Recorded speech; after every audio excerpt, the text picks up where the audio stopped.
Hace 50 años, cuando el movimiento científico creacionista fue lanzado a eso de los años 60, había muchas preguntas que no tenían respuesta, pero con el tiempo muchas de ellas fueron siendo respondidas por estudios científicos creacionistas. Aún así, sabemos que existen preguntas sin respuestas, como por ejemplo, si la edad de la Tierra y del universo es relativamente pequeña, ¿por qué la luz tarda tanto en llegar hasta la Tierra?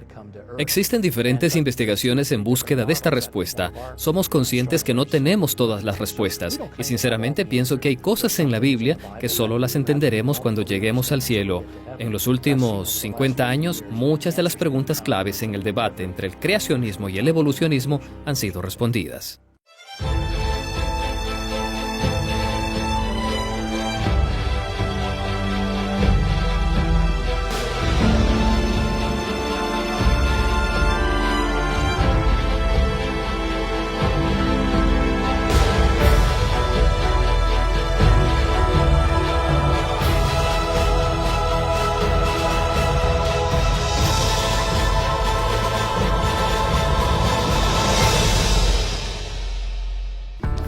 Bienvenidos nuevamente a este segundo programa de la serie Orígenes en Evidencias. Estamos desde el Museo Creacionista en Ohio, Estados Unidos de Norteamérica. Aquí llegan cientos de personas diariamente a estudiar formas alternativas de ver los orígenes del universo y los orígenes de la Tierra. Pueden escuchar los visitantes, las diferentes exhibiciones, niños y adultos que están ávidamente leyendo cada una de las exhibiciones que aquí se están presentando. Hoy les presentaremos un programa acerca de la edad de la Tierra para nosotros poder estudiar las verdades a través de las evidencias.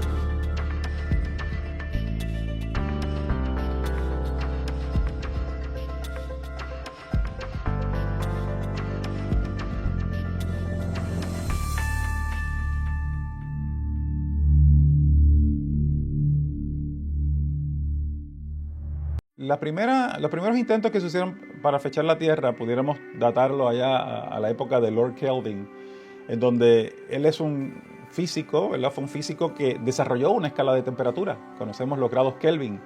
Y Kelvin miró la temperatura del planeta y trató de mirar la corteza terrestre mirando gradientes de temperatura a lo largo del núcleo de la... Bueno, obviamente no puedes llegar al núcleo, pero profundidades de la Tierra, ¿no?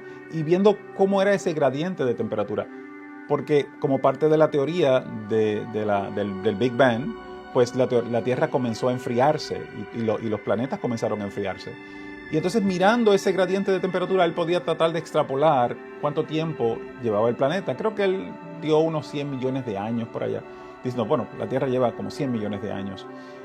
Pero él no se dio cuenta de que habían unas variables que no había tomado en consideración. Ese fluido muy denso que la Tierra tenía le dañaba sus ecuaciones y no estaba considerado en los modelos que él planteaba. Para el año 1949, el científico Willard Levy estuvo evaluando la posibilidad de búsqueda de alternativas para poder contestar ciertas interrogantes, de poder dar cronológicamente una edad a ciertos eventos que ocurrieron en un pasado. Ellos tienen que buscar alguna forma cómo poder explicar y enlazar ciertos eventos de forma cronológica para poder justificar la teoría del naturalismo y poder derrocar la teoría de la creación.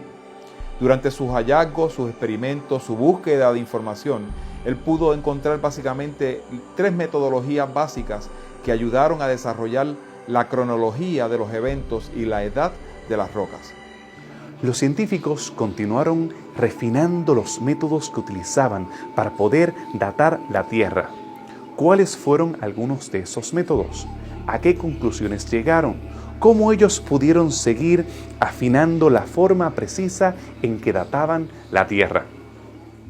Surgieron varios métodos desarrollados por los científicos de esa época para poder medir, buscar ese espacio, ese gap que había, ese interfase que había entre varios eventos geológicos y varias edades cronológicas que no tienen explicación, para ellos poderle darle forma y valor a la teoría del naturismo.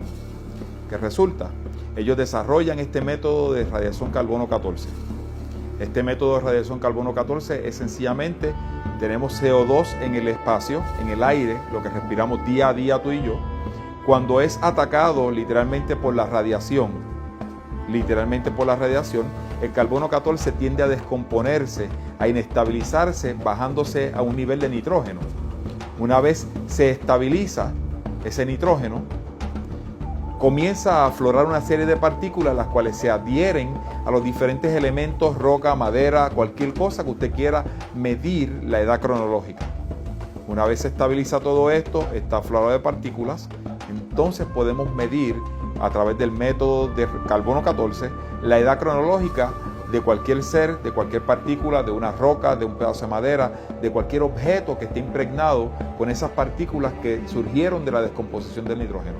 Básicamente surgieron dos métodos adicionales, que es el potasio de argón y el plomo de uranio.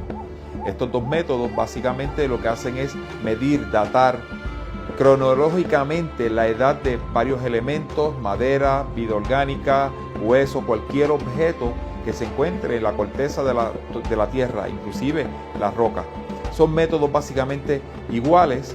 Lo que hace es medir la descomposición del elemento principal durante la inestabilidad, depositando unas partículas sobre la madera o el objeto que usted quiera cronometrar, y automáticamente usted puede leer la edad cronológica de estos elementos.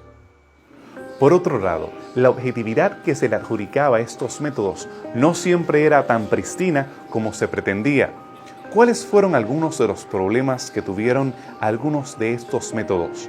¿Qué implicaciones tenían sobre las investigaciones y las conclusiones que así tenían? Muchas personas, cuando oyen al respecto de la edad de la Tierra, lo asocian a lo que llamamos de métodos de datación. Existen varios métodos de datación, como por ejemplo el método de potasio. Todos son considerados científicos y tienen el fin de determinar la edad de las cosas. Existen centenas y centenas de procesos por los cuales esto es llevado a cabo y que tienen obviamente el fin de determinar la fecha o la edad de lo que se está observando. Ahora, al finalizar estos procesos vemos que menos del 10% de ellos revelan que la Tierra tiene una edad mayor a 1.000 millones de años. O sea, que 90% fechan a la Tierra con menos de 1.000 millones de años. Solamente una pequeña parte de ellos fechan nuestro planeta como en 4.5, 4.6, 4.8 mil millones de años, lo que no comprueba que realmente sea la edad de la Tierra. Lo que estos estudios hacen es agarrar un proceso que sirve para medir en el presente, como el fechado radiométrico de isótopos, y con esto empiezan a suponer cómo las cosas sucedieron en el pasado. Ahora, si usamos estos procesos solo para el presente, eso sí sería ciencia de verdad, pero nunca tomar estos métodos y empezar a hacer suposiciones sobre el pasado, pues estaríamos caminando hacia afuera de lo que es la verdadera ciencia. Bueno, hay una serie de cosas que se asumen. Se asume que la composición es la misma, que los eventos que dan origen al decaimiento de la materia es la misma. Tienes que partir de unos asumidos. Y una de las cosas que a mí más me llama la atención es el hecho de que estamos haciendo lo que se conoce como en ciencia como extrapolando. O sea, tenemos unos puntitos en la gráfica y con estos puntitos en la gráfica tratamos de buscar hacia dónde se dirige el tiempo, ¿no?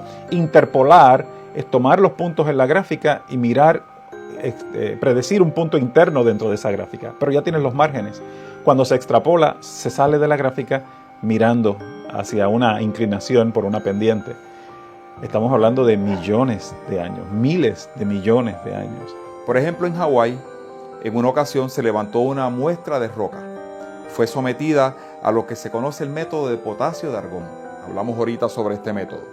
Y luego que terminamos el análisis completo del potasio de argón sobre una roca, una muestra de roca volcánica, encontramos que ella aproximadamente tenía una edad cronológica de 160 a 3.000 millones de años.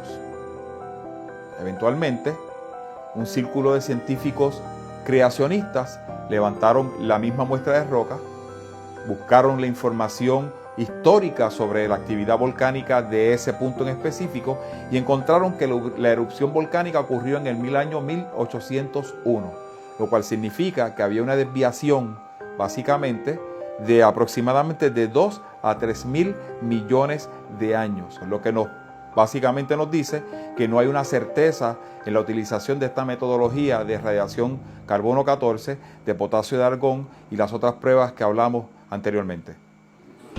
De esta manera concluimos la primera parte de este programa acerca de los estudios sobre la edad de la Tierra. Desde aquí, desde el Museo de Cincinnati, en Ohio, donde hemos podido ver estas diferentes exhibiciones relacionadas al origen de la Tierra, origen del universo y en este caso acerca de la edad de la misma. Le invitamos a regresar después de esta pausa para escuchar cómo nosotros podemos comparar y contrastar la ciencia naturalista con la ciencia creacionista. ¿Qué relación tiene este libro antiguo de la Biblia que habla acerca de los orígenes y habla acerca también de la edad de la Tierra con lo que los científicos han descubierto hoy? Les invitamos a permanecer con nosotros después de esta pausa.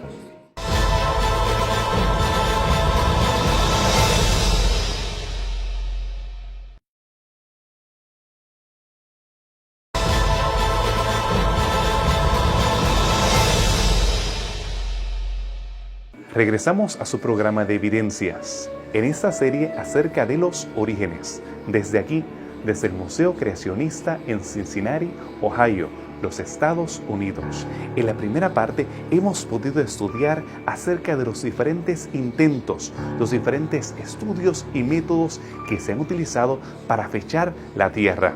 El fechado radiométrico ha llegado a ser un pilar para muchas de las teorías y modelos que conocemos hoy. ¿Qué importancia tiene el mismo? ¿Qué implicaciones tiene su veracidad o su falsedad? ¿Cómo nosotros podemos ver en los diferentes estudios las presuposiciones que se hacen en base a los estudios radiométricos? Veamos las respuestas a estas preguntas. La importancia que tuvo esta invención es que los científicos del mundo o de la teoría naturista pudieron encontrar una base, un sustento para poder justificar el vacío que había entre edades de dos eventos geológicos, de dos rocas depositadas en diferentes ambientes, de diferentes elementos. Podían ahora datar, podían cronometrar, podían dar una fecha en específico de la edad de estos elementos. Y surge este nuevo método radiométrico que básicamente está fundamentado en la famosa teoría del carbono 14, del potasio de argón y del plomo de uranio. El fenómeno de la radioactividad trajo una aportación muy valiosa en esta área. Básicamente estamos hablando de los trabajos iniciales que hicieron Pierre Curie, Madame Curie, de hecho murió de cáncer por estar expuesto a la radiación. Y estos trabajos nos hablan acerca de que existe materia que pasa de un átomo a otro, o sea, de un elemento pasa a otro elemento, emitiendo en el proceso radiación. Esa radiación es lo que nosotros conocemos como radioactividad.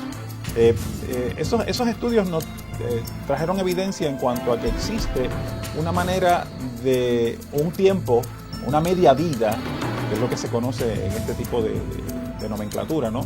En donde un átomo pasa a otro, decae y hay una curva que define cómo va decayendo, como dependiendo de la composición que tú encuentres en el material, en la roca, en el espécimen. Digamos, si es un material vivo, entonces se utiliza el carbono 14. Si estamos hablando de rocas, pues ya son otros minerales, se usa el uranio, el plomo, etc. Y uno ve cómo esta materia va decayendo y dice, bueno, si tienes tanta composición de este elemento, pues entonces quiere decir que lleva tanto tiempo decayendo. Si lleva tanto tiempo decayendo, se puede tratar de extrapolar hacia cuánto tiempo comenzó. Y por eso es que tratan de fechar la edad de la Tierra de esa manera. Le voy a dar el ejemplo de una vela. Cuando usted enciende una vela, la vela se va consumiendo con el tiempo hasta que se termina. Supongamos que la vela dure 24 horas, al cabo de 12 horas está a mitad.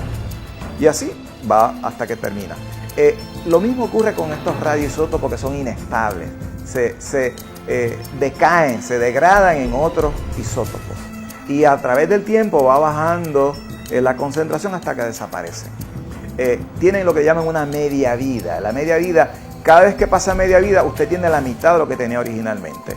Y hay radioisótopos que pueden medir que la media vida son miles de años, otros son minutos.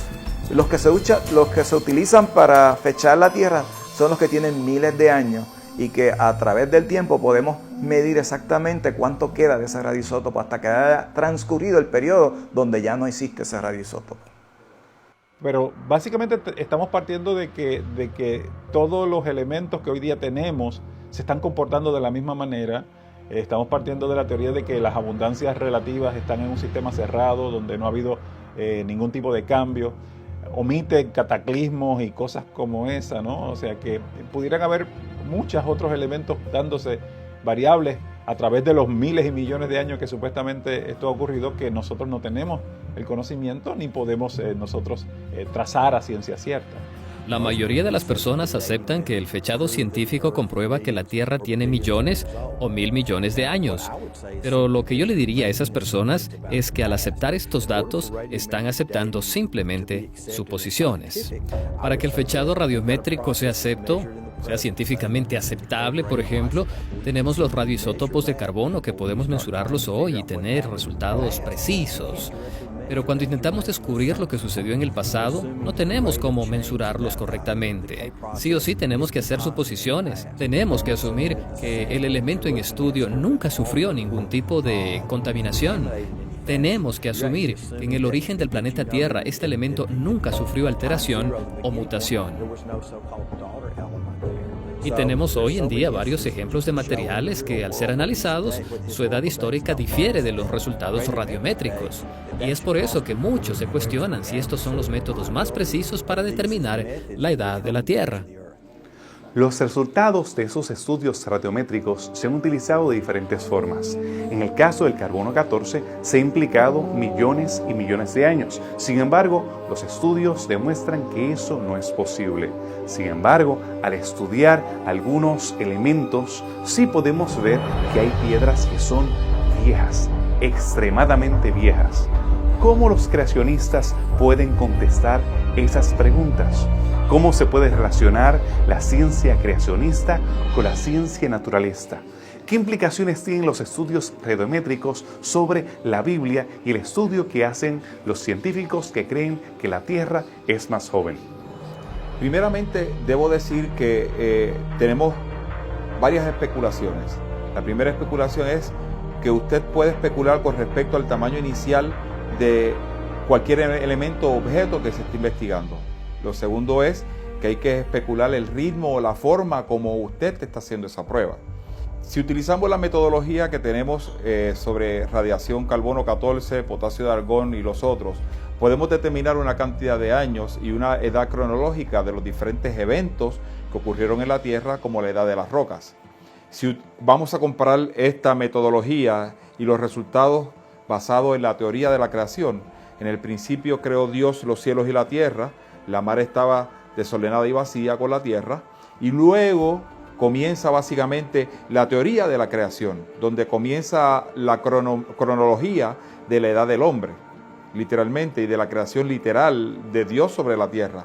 Posiblemente podamos tener alguna similitud ligera en términos a la cronología obtenida por métodos científicos como radiación carbono 14, potasio de argón, versus el tiempo que pasó entre la creación y la formación de la Tierra. La edad de la Tierra, la Biblia no necesariamente está hablando de cuándo fue que se originó la Tierra. La vida en el planeta Tierra, de acuerdo con los teólogos y las personas que han estudiado mucho la Biblia, los eruditos en estos campos, datan la Tierra alrededor de 6.000 años en términos de cuándo fue que surgió la vida en el planeta. El carbono 14 es uno de los elementos que se utiliza, de los isótopos que se utiliza para determinar la edad de los organismos vivos. Los organismos estamos compuestos, básicamente tenemos mucha cantidad de carbono en el sistema y también se utiliza datación radiométrica en este sentido. Y ahí pues ha habido también una serie de errores y una serie de incongruencias, ¿no? Pero básicamente no estamos negando o estamos diciendo de que la Tierra pudo haber llevado una cantidad de años superior a lo que la vida, el tiempo que la vida se originó en ella, ¿no? Pudiéramos estar pensando que la Tierra en ese principio, cuando creó Dios los cielos y la Tierra, pudo haber pasado un tiempo considerable cuando entonces se le dio forma, porque la Tierra dice que estaba desordenada, sin forma, vacía, que lo que había una gran cantidad de agua en la Tierra y entonces comienza el proceso de creación donde se separan las aguas de la Tierra, etcétera, y da comienzo y da origen a la vida. Así que podemos establecer una correlación, una armonía entre los estudios de cómo se creó la Tierra de acuerdo con el punto de vista creacionista y cómo surge la Tierra desde el punto de vista de la ciencia natural. Cuando la Biblia describe la creación, habla de una creación madura. Adán era un hombre maduro, no lo presenta como un embrión en desarrollo. Cuando hablamos acerca de los árboles en el Edén, que se describe en Génesis 1, eran árboles maduros, grandes, adultos. Y cuando se habla acerca de rocas, posiblemente está hablando de rocas maduras. Por esa razón no es de sorprendernos de que haya evidencia de rocas antiguas, de rocas que químicamente hablando puedan ser datadas como de millones o millones de años su origen. Hay diferentes formas de explicar la antigüedad de las mismas. Algunas personas creen que entre Génesis 1.1 y Génesis 1.2 hay un espacio, hay una brecha. Dios creando los cielos y la tierra, el universo en general, y después de forma específica desciende a la tierra para entonces organizar y crear el tercer planeta del sistema solar. Cualquiera sea la posición, ya sea de que Dios lo creó en antaño, en un distante origen de millones y millones de años, o sea que Dios de forma inmediata en estos 7 días creó una creación madura, piedras viejas, árboles grandes, sólidos, un hombre maduro. Ninguna de esas conclusiones contradice el relato bíblico. Al contrario, son consistentes con el relato que Moisés narró acerca del origen de la vida y del origen de la tierra. Lo cierto es que no tenemos que contrastar los estudios de la ciencia naturalista con la ciencia creacionista. Al hablar acerca de la edad de la tierra, vemos que pueden converger ambos relatos. El discurso naturalista que nos habla acerca de piedras antiguas, de elementos de millones de años, no está en conflicto con el relato de Génesis 1 y Génesis 2, que nos hablan de una creación madura. Es interesante poder estudiarlos en el contexto de este museo dedicado a la creación. Según como hemos visitado muchos museos en los cuales se presenta la evolución, se presenta el origen de la vida, se presenta de la edad de la tierra desde un ángulo naturalista, aquí lo hemos visto desde el punto de vista creacionista, aquí en Ohio, Estados Unidos de Norteamérica.